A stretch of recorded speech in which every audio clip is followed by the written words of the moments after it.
Assalamualaikum warahmatullahi wabarakatuh. Sebelumnya izin memperkenalkan diri, saya Wayan Cynthia Dewi dengan NPM 2213031083 dari kelas 2022C. Di sini saya akan memaparkan hasil dari penyusunan proposal penelitian saya dengan judul pengaruh kemudahan transaksi dan kepuasan pengguna terhadap penerimaan teknologi KRIS pada pelaku usaha di kantin FKIP Universitas Lampung.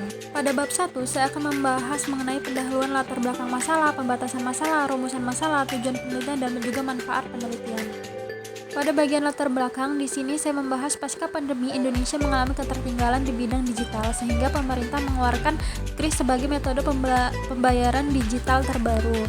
Nah, di sini saya akan melakukan penelitian di UMKM di FKIP Universitas Lampung yang masih memerlukan kajian. Nah, penelitian ini bertujuan untuk menganalisis pengaruh, kemudahan, dan kepuasan dalam menggunakan KRIS untuk transaksi pembayaran. Kemudian pada pembatasan masalah, penelitian hanya berfokus pada pelaku usaha di kantin FKIP Universitas Lampung yang menggunakan KRIS. Nah, di sini variabel yang digunakan yaitu kemudahan transaksi dan juga kepuasan pengguna dalam mempengaruhi penggunaan KRIS.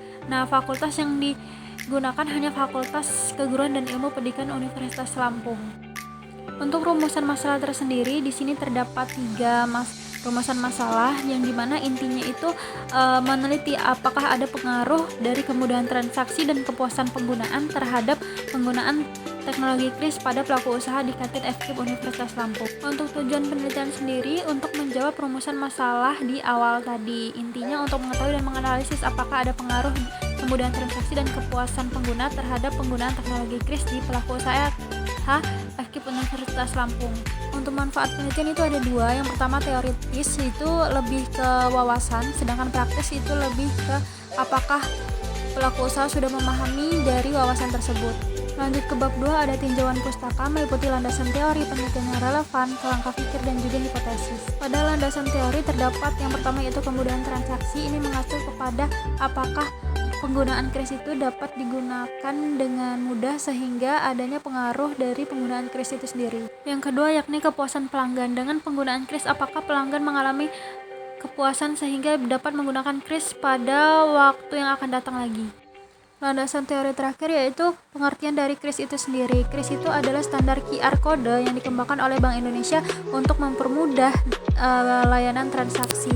Kemudian ada penelitian terdahulu, di mana di sini saya mengambil 2 sampel, di mana itu penelitian tersebut menjelaskan bahwa KRIS itu memiliki pengaruh yang positif terhadap minat berwirausaha dan juga efisiensi dari transaksi.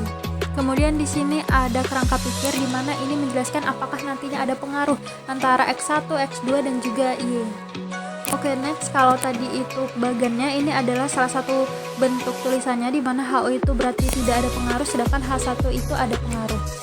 Masuk pada bab 3 yaitu metodologi penelitian. Di sini ada jenis penelitian, populasi sampel, dan teknik pengumpulan data.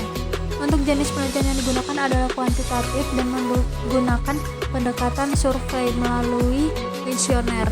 Untuk populasi data menggunakan 294 konsumen dan sampel data menggunakan 169 konsumen yang pernah berbelanja di kantin FKIP Universitas Lampung menggunakan KRIS. Untuk teknik pengambilan sampel menggunakan teknik simple random sampling, di mana sampel diambil secara acak.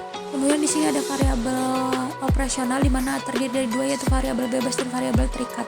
Variabel bebas itu ada kemudahan transaksi dan kepuasan pengguna, sedangkan variabel terikat itu adalah di mana penerimaan teknologi KRIS itu sendiri. Yang terakhir yaitu teknik pengumpulan data menggunakan teknik observasi, kuesioner, dan juga dokumentasi. Oke, sekian pemaparan materi yang dapat saya sampaikan. Saya mohon maaf apabila ada salah kata dan perbuatan, saya mohon ampun. Saya akhiri, wassalamualaikum warahmatullahi wabarakatuh.